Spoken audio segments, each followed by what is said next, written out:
وأصحابه الطاهرين ما دام ما في السماوات والأرض رب اشرح لي صدري ويسر لي أمري واحلل عقدة من لساني يفقهوا قولي اللهم علمنا ما ينفعنا وانفعنا بما علمتنا وزدنا علما اللهم إنا نسألك علما ينفعنا وانفعنا اللهم إنا نسألك علما نافعا ورزقا واسعا وعملا متقبلا وشفاء من كل داء وبعد السلام عليكم ورحمة الله تعالى وبركاته.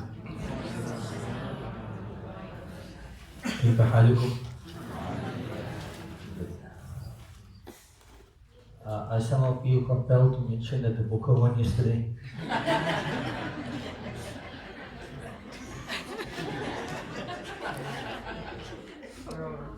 Just for the record.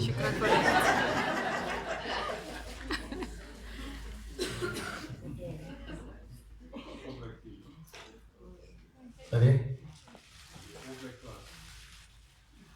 All black class.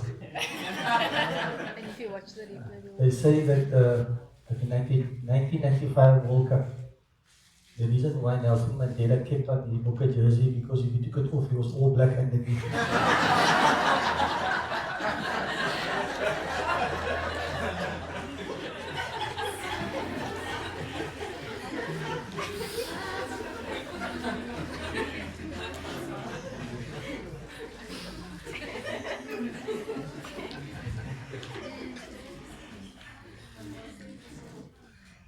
But there's the reason why I mention it is because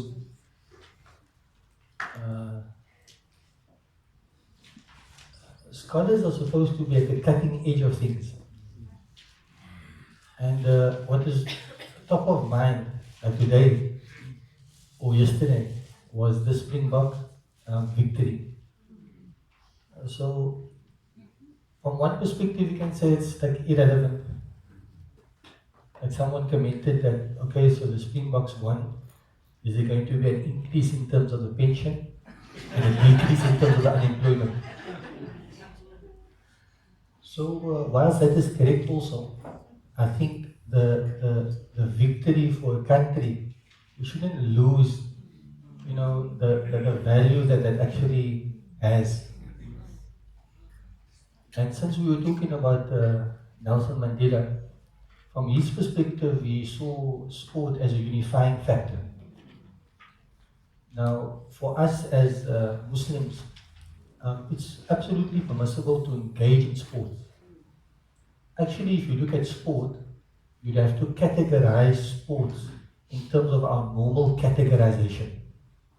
Like, normal categorization, compulsory, permissible, impermissible, recommended, reprehensible, religiously neutral. So this time where sport can actually become impermissible if it preoccupies you from that which is compulsory. So then it's impermissible because you're doing something religiously neutral or recommended at the cost of something which is compulsory. But the important, I think, what we would agree upon is that sport does have this potential to create unity and to unify us. And for us as Muslims, we should exploit this opportunity to focus on those unifying factors that will bring us as a Muslim community together and as a broader community bring us together. And those of us who are engaged in any form of recreation or sport, automatically there's a camaraderie. Irrespective of what the diverse backgrounds may be, there's a form of camaraderie that brings us all together. And you cannot but deny it's that discipline of sport that actually brings you together. So for those externalities, those positive externalities, so genuine, my interest is not the sports per se. Like sport, but in today's time, the role that sports can play in terms of achieving universal objectives, Muslim objectives, which are universal objectives, that mustn't be lost to us. It's very important, and unity is one of those factors, and you can really see it. And in this particular regard, a sportsman, for example, like Hashim Amla, how much goodwill in our colloquial terms, brownie points has he not scored for us as Muslims? We do a bit of mountain biking. So when we're on the back of a mountain, so now the guys see us there, they refer to us as Hashim Amlas on bikes. Why is that? One day I came to my granny. My granny is a very avid sports follower, very avid. So one day I came into the room and she says, Batman is out. So I'm thinking, Batman? Who's Batman now? So beard man, Batman, so he was, he's up. But again, so when people, they don't look at it, they're not looking down at you. When they say Batman on bikes, they're actually respecting that particular thing. So we must really focus on, while not compromising our principles. If we're going to use sports as a unifying factor amongst us, that doesn't mean that we need to compromise our own principles, but we can still exploit sport as bringing us together. And that I think is very important. And the clips going around about, like what do you call it, a black captain. Very important as a measure of us actually coming to terms with people from different ethnicity and different race and background. If I can candidly say a black man, because I don't mean it derogatory. If you're black, you're black. Black is beautiful. If you're black, you're black. End of story. But if you're able to, that's actually a level that one should reach at where you can actually, without any reservations, talk about color and race and understanding it as Quran wants us to understand it. It's just externalities. It's an accident of your birth that you happen to be in terms of ethnicity, Cape Malay or Indian or whatever the case may be, or you're a particular color. That's just the way Allah SWT created certain things. So you find like a black person leading the team, you find a colored person scoring a try, or whatever the case may be, and that whole diversity. And that's very important for us because there's a lot of barriers that we as South Africans need to cover. And why is that important to us? This is the second lesson I feel that we can. So sports as a unifying factor, that's the first thing. Second is, why is this important to us? So unity as South Africans is important to us. Why? As Muslims, why? This generation, I don't know how authentic the narration is, but again, in terms of, you look at the narration in terms of authenticity and you talk in terms of meaning. The country that you live in, you must love the country that you live in. Because if you feel a certain way towards the country, you're going to act a certain way. And there's many reasons for you not to love South Africa. There's many reasons for you to be disillusioned about South Africa. There's many reasons for you to be concerned about your future and your children's future in South Africa. Right? But when we have like a ray of hope like this, whatever it is, and you can look at it from different perspectives, and somebody can even say, look here, this is completely irrelevant. But we are on the optimistic side of things, and let's say it's a positive thing. For you to love your country is, according to some, your duty as a Muslim. Why? Because when you have the feeling of love towards something, you're going to behave towards that thing in a given way. And it's amazing that if you and I, in terms of our individual capacity, if you ring about changes, you think that, look here, what am I going to do as an individual person? What impact is it going to have? Really, it has a great impact. Individuals, what happens in terms of what's happening in South Africa?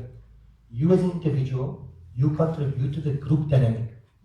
So you impact on the group, and the group in turn impacts on you. So you have a role to play. You can't say, but everybody.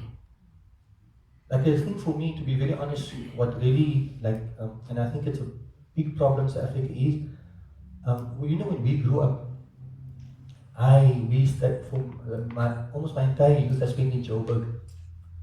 But Joburg is like a different country from Cape Town. Cape Town, everything used to be in order. Like you don't find people washing taxis in the road in Cape Town those years. Now, you do. You don't find like informal trades, and I have no problem with informal trades, I understand it. You don't find, like in Joburg, what you find over here, order, system, cleanliness. Now these are important issues for me, and all of us have a gripe with it. But in my neighborhood, can't I take a recycling bag and sort out the recycling in my area, do my bit? This is going to impact, why don't I go clean the park? You know what? I mean, and other communities do it. I mean, in the mornings we sometimes go early to like St. James, Delbrook, Cockbay. You find elderly people with black bags cleaning up the beach. It's their beach. It's our country.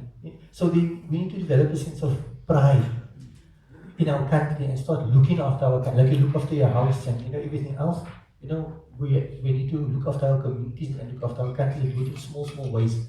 And sometimes we feel these small things are insignificant. They're very significant, and we can make a difference.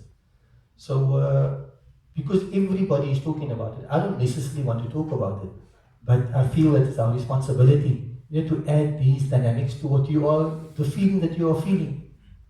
But just to basically, how can I say, construct those feelings along Islamic lines, and how can we actually make this positive? Because tomorrow on all of the talk shows, I guarantee you people are going to be talking along these lines. But as a Muslim, we also have something to say along these positive lines and how we can make a difference. So we ask Allah subhanahu wa ta'ala to protect our country. And in the sports arena, what makes things successful there. And I tell you genuinely, I never followed up until the quarterfinals. And the only reason I got to get interested in the quarterfinals was because New Zealand was playing. And then England got the better of them, which was like a shock to my system. Because, in my understanding is that New Zealand is undefeatable. That was a great lesson from Allah subhanahu wa ta'ala. They had to lose. For, to maybe just to get things in balance, man. Because they couldn't have set that world record. It's that, but the character displayed by the captain and the character displayed by the team, we can learn from character. And then also, if you look, a country, we can learn from other countries. All of those people that they interviewed, New Zealanders have like a particular disposition. Like in Japan, when that disaster struck, how do they, as a people, respond to challenges? We as South Africans can learn from that as a collective. And what was beautiful in terms of now the post-interview, the problem that individual, may Allah guiding, the coach of Africa, Erasmus, in terms of what I've seen, is a person of character. And you know what happened with it when he came to the team? The team was infatuated about the idea of rugby, but not rugby. So the captain, for example, more important for him was tweeting himself in his rugby jersey and posting it than actually playing rugby. One of the measures that the coach took, was to wean them off from social media. It's on YouTube. Look at the interviews. For you to talk about that, almost like insignificant aspect, in the post-match interview, it talks about how significant was that. That was one of the first things, and it's important for us that what role does social media play in my life? Is it a positive force or negative force? In the Springbok team, it was negative. Therefore, Rassie was almost militant about eliminating these externalities that is impacting on the game. And in today's time, it's a big innovation. Your daughter's son comes to you, they want to become a photographer. You must ask them, are you in love with photography or the idea of becoming a photographer?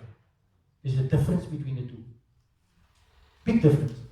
So here they were in love with the idea of rugby, not rugby. It's important to understand that. There's a big difference. And the tiered, deceptive world that we live in, it's very easy for a person to become deceived. He thinks he loves something, but he loves something else altogether. It's very easy in the deceptive world that we are living in. A simple thing like this. Do you love photography or the idea of photography? Coffee is the same. Do you love coffee or have you bought into the idea of having coffee? It's two distinctly different things. Because now it's a social thing, have coffee. Coffee is like a buzzword around, so I also have coffee. Perhaps you don't understand the difference between chicory and coffee from the outset. But no, you love coffee.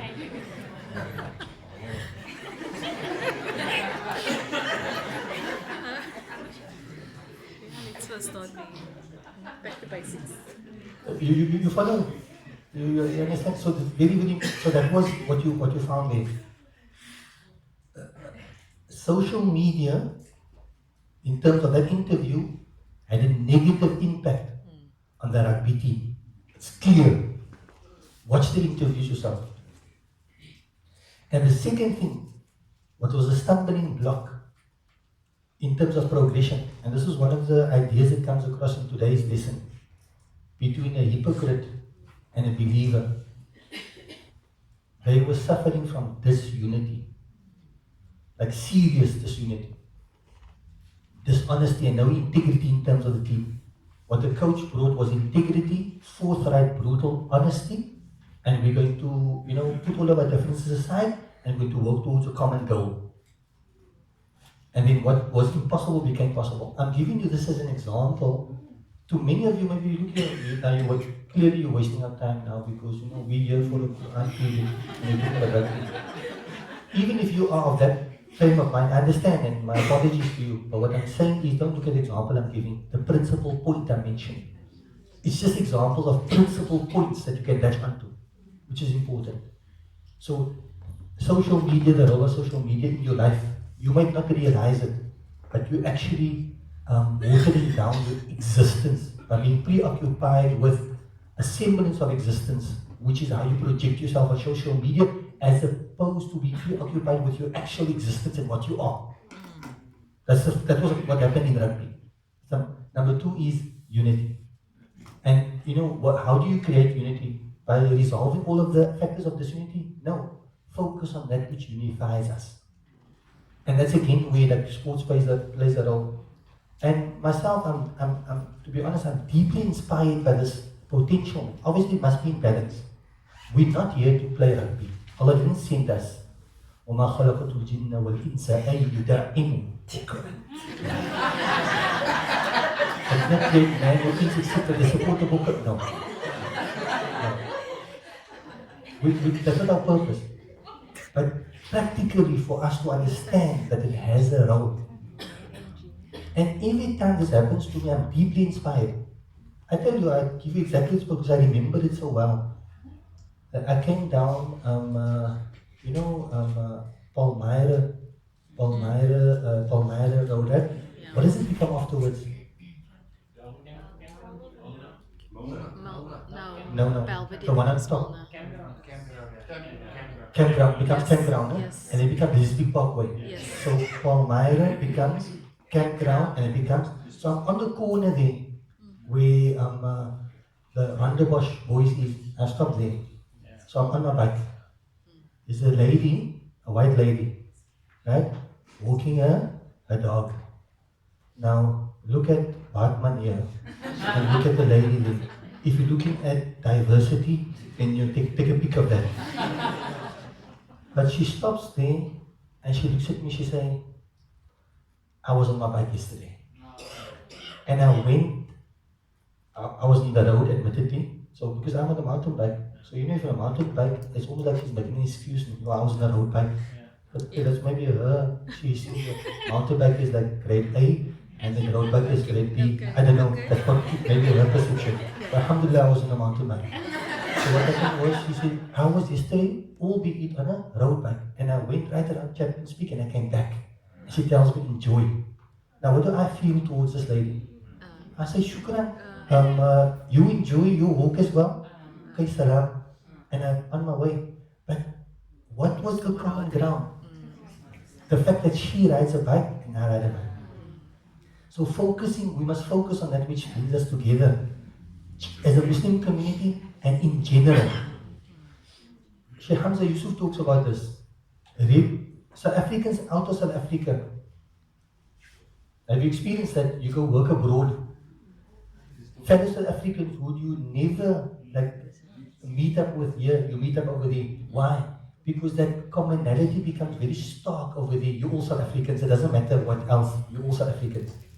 Sheikh Hamza Yusuf talks about, he comes into an airport and he goes to the teller. The lady there, he's left-handed, she happens to be left-handed, automatically they hit it off like, why? They're focusing on what? Commonalities. The commonalities, what, even in terms of us as Muslims, what happens is we start praying. So we're all standing, aren't we?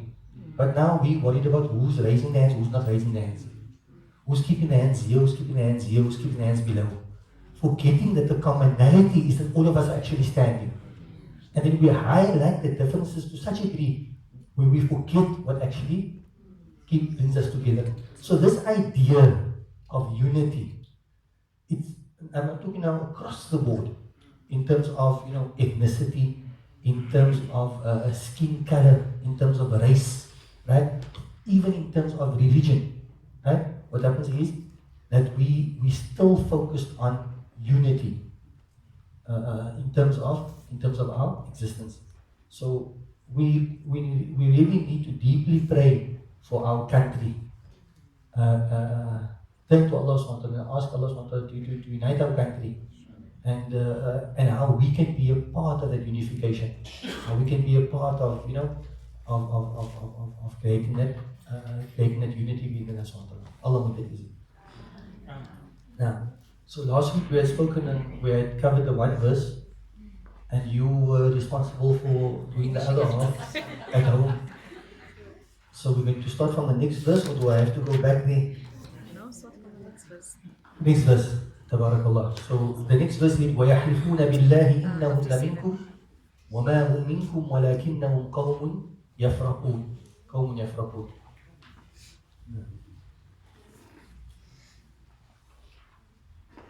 So when we look at verse number 56, the verse starts, and again Allah is talking about the hypocrites.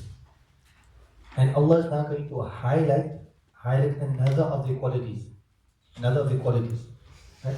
So again, what's a hypocrite? There's a contradiction in terms of the external and the internal. Internally is a disbeliever, but externally he feigns to be a believer. So what does he want to do? He wants to impress upon you that he's a believer. So he's not only going to tell you he's a believer. And this is the first lesson. So coming from the previous class to this class, what I think is also important in our classes is that because we discuss like 101 things, it's important that when you discuss an idea, I say you box the idea out.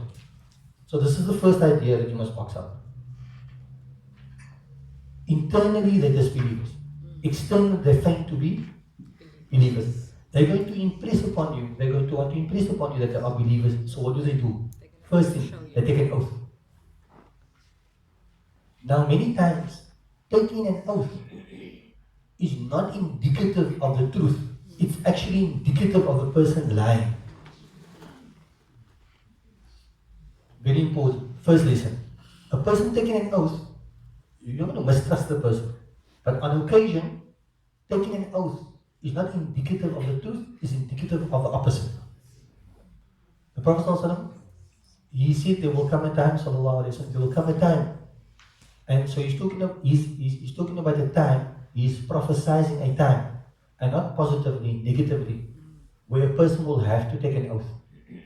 What does it mean? It means that lies will be so widespread that in order for the person to believe, he has to take an oath.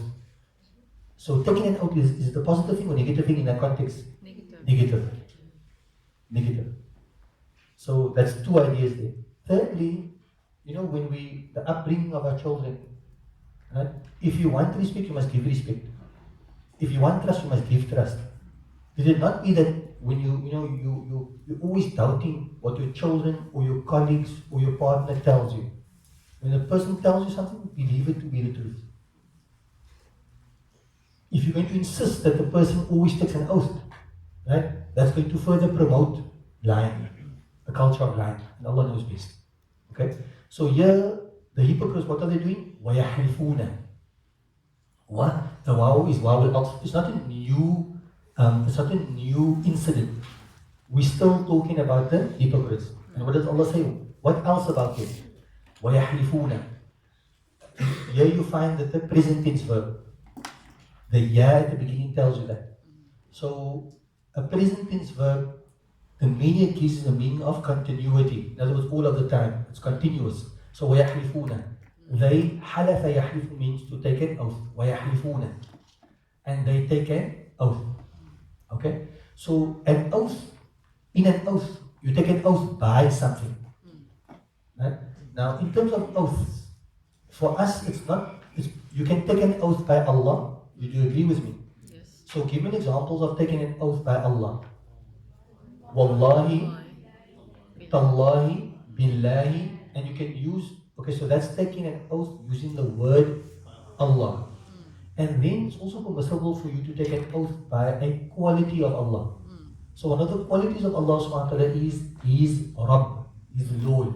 So now you say, وَرَبِّ الْكَعْبَةِ, by the Lord of the Kaaba, and you say what you want to say. These are all valid. So you can take an oath by the name of Allah, or you can take an oath by the qualities of Allah subhanahu wa ta'ala. And therefore you find like, what do we take an oath by? Capetonians. We take an oath by Quran. So when you take an oath by Quran, Quran is really the speech of Allah, which is the quality of Allah subhanahu wa ta'ala. But you know, Capetonians, we don't do things normally, so what do we say? 10 days in. 10 days in Quran. That's not one, but 10 days in. Right? So وَيَحْلِفُونَ, they take an oath. What do they take an oath by? وَيَحْلِفُونَ بِاللَّهِ, they take an oath by Allah. And what is the content of their oath? What do they want to say? They say, إِنَّهُمْ لَمِنْكُمْ.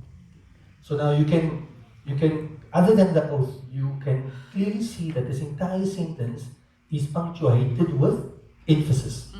Because this person is now, and we know that the person is lying. But it's almost like in proportion to the lies, the emphasis is in proportion to the lies. So that every word is punctuating. Yeah? Can you think of a similar, I think you came across this before. In this story, I'm giving all stories where it's almost like undeniable that we know already that the person is lying. It's not always like that.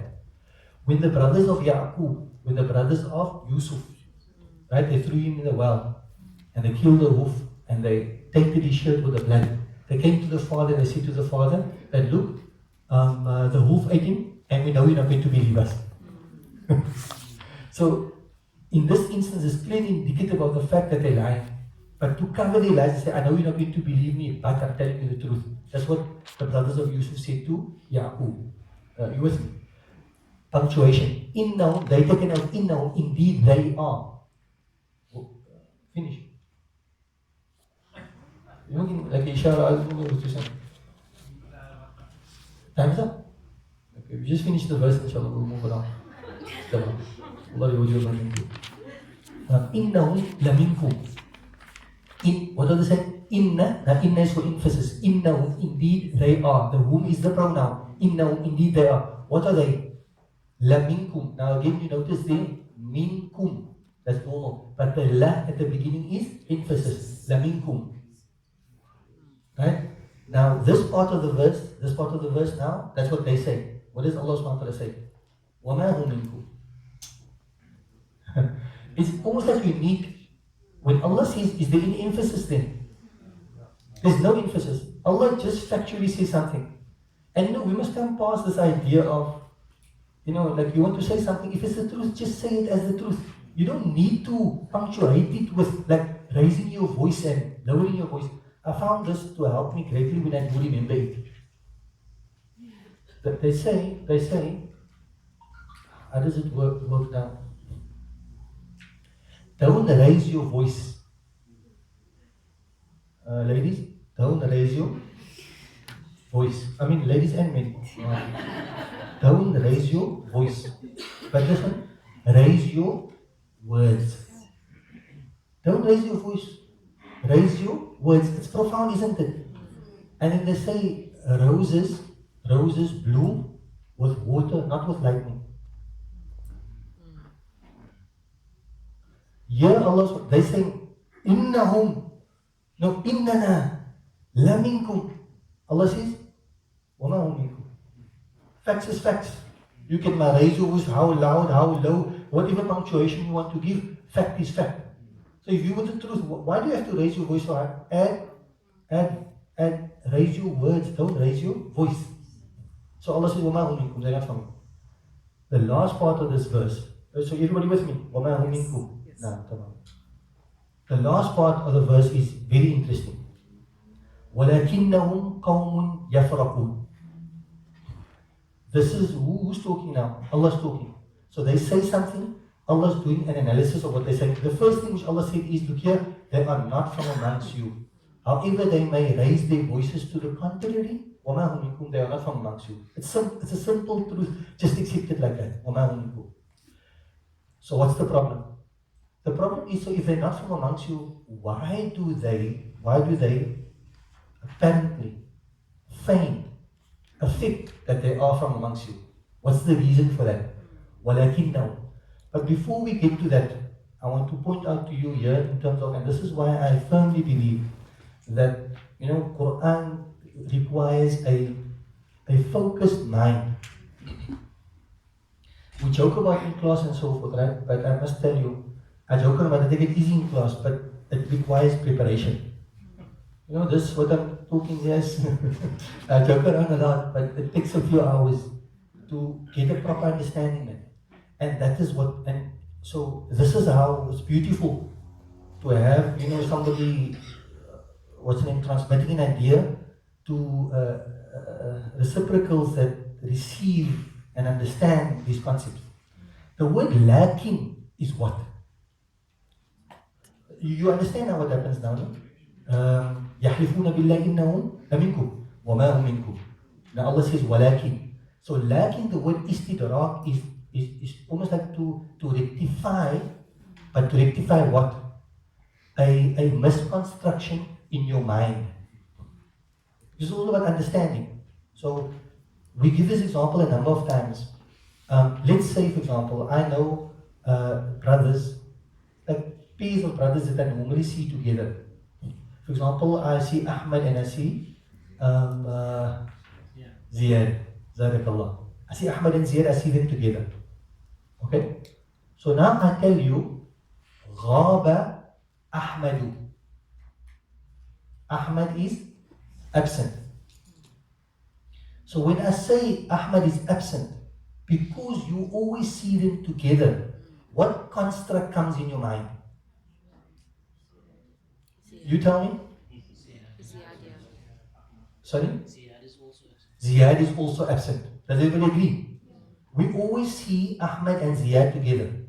I come to class and I say to you, Ghaba Ahmad, Ahmad is absent. As a result of that statement, there's a construct in your mind now that says, okay, if Ahmad is absent, since Ziyad and Ahmad are always together, then Ziyad is also absent. You with me? So, but then I say, Ghaba Ahmad, walakin, but. So what am I doing now? I'm rectifying that incorrect construct that you reasonably had in your mind. You with me? So I use the word lakin, but. Hadara Ziyad, Ziyad is present. You with me? That's how lakin is used.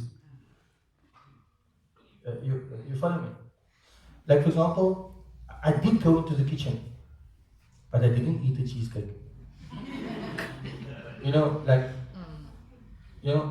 like you were in the kitchen, so it means that you were in the kitchen, and the cheesecake was there. Now the cheesecake is not there, so I said I went into the kitchen, but I didn't eat the cheesecake. The construct you're talking about. Okay. Now look, that after lacking, that part of the construct must relate to what comes before the construct. So when Allah says, they take an oath, innahum laminkum, indeed they are from you, then the verse must read, walakinnahum laysu minkum, but they are not from you. That's what Allah is supposed to say. In terms of the logic of the language. You follow me? But does Allah say that? Allah doesn't say that. So what does Allah do? As opposed to Allah saying, that is what I understood, they are not from you. But Allah, as opposed to saying that, Allah actually gives the reason why they feign to be from you. F-E-I-G-N, what's another word for feign? Why they effect, why they make as if. Pretend to be. They pretend. So Allah doesn't say that they are not from you, but they are not from you. Allah gives the reason why they pretend to be from amongst you. And what is that? That is because they are a people, what yafraqun. Faraqa yafraqun means to fear. So what happens is, you see, if they outright disbelievers, And then it might mean that Muslims would declare war on them. So they feign to be believers. Why? Because they fear. So it's the reason really, right? Why they feign to be from amongst you, but in reality they are not from amongst you. Now if you look at that, what you call that, the reason what Allah mentions over here, in terms of my understanding, look, what do you understand of your Islam? And this is for me to be very profound. What makes you a Muslim? I want to ask you this question. As a Muslim, a practicing Muslim, are you peace and loving? Yes. Right? Peace and loving from the one side. So in other words, if non-Muslims fear you, it's not because you are militant. You are peace and loving. But you lead your life according to what? According to Quran and the way of the Prophet ﷺ. And that Quran and the way of the Prophet ﷺ talks about justice in every aspect of your life. The actual reason why the powers that may be dislike Islam is because of that nature of Islam. Because if people are exposed to the peace-loving nature of Islam and the justice contained within Islam, it's a threat. That's why as a Muslim, you can be how peace and loving, but you are a threat. To what are you a threat? To injustice. So can you be surprised when we have all this opposition towards Islam? You can't be. Because it talks about what? Wealth, it talks about money, it talks about power. So if you bring an alternative that undermines that powers that may be, you're the enemy. And they fear that. It comes down to raw fear. And this is now where I say, look here, you either believe or you're not a believer. Yes, we're peace and loving and justice and all of that, but that in and of itself is a threat. And that's why people feel threatened of Islam. I mean, bar Islamophobia, and we're talking about the core concepts now. So now you can't be surprised now. And you mustn't become militant and the opposite of what Islam actually presents. But Islam in its beauty is actually a threat. So you can understand the hypocrites, and today's time making it relevant to our situation. You can understand how people look at Islam in the way that they do look at Islam, and Allah SWT knows best. Allah grant us the understanding. خير بركة ويحلفون بالله إنه لمنكم وما منكم ولكنهم قوم يفرقون. جزاكم الله خيرا. I must say, I was sitting in a lesson one day, Dr. Muhammad Tawfiq Ramadan al-Bouti in Damascus. So he said, after Fajr, he said to the class, thank you so much, because I had not been for the class and we wouldn't have come across all these lessons. So, I thank you for presenting us with the opportunity to teach Quran. Because if you didn't present us with the opportunity to teach Quran, we wouldn't be learning Quran as we go along. And these beautiful verses, really it's like, like every week when I come to class, my construction of what it means to be a Muslim and my relationship with Allah and how I must lead my life, it's been continuously constructed in a very positive way, in that I'm able to fulfill the purpose of my existence, and that is to live my life according to the will of Allah subhanahu wa ta'ala and meet Him in that particular state. Allah grant us the tawfiq and understanding. Jazakumullahu khairan. Wassalamu alaikum wa rahmatullahi wa barakatuh.